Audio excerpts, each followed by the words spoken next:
kunlik hozirgi oylik daromadi 6000 dollar ekan. Antoshka bog'chamiz sotuvga qo'yiladi. Bog'chamizda общий 150 ta odamga moslashtirilgan ekan. Hozirgi kunda 100 tadan oshiq odam bor. 3,5 sotikdan oshiq 4 sotikga yaqin tayyor biznesimiz. Lokatsiyamiz Kirgilida. Kirgilida mana yerda serkip bor, bilasizlar. Bitta serkip bor Shirotkada. Serkipni oldida ekan. Bog'chamizni общий salkam 4 sotiklik.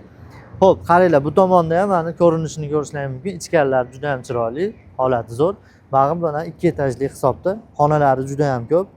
Eng qizig'i, tayyor yurib turgan biznesda hozir 6000 dan hisoblasangiz ham o'zi 5 yil 6 yilda pul chiqargan. 350 ming baho aytilyapti past raqamli egalari. Gazi, suvi, svetidan muammo yo'q. Parkovkaga joyi bor. Bemalol ota-onalar mashinada misol olib kelsa bolasini parkovka qilib ketadi. Dastlabki qilsa ham bo'ladi bolalar. O'zi dastlabkali bog'cha ochilib ketgan. Katta yo'lni bo'yida, tem bo'lib. Kirgilida, o'rta joyda. Misol Ruxsordan ham, bu tomoni So'g'ir buloqdan, Kirgili territoriyasidan bemalol odam yig'siz bo'ladi, chunki Antoshka bog'chamiz sotuvda. Sizlarga baraka qoramiz, 350 mingga tayyor biznes.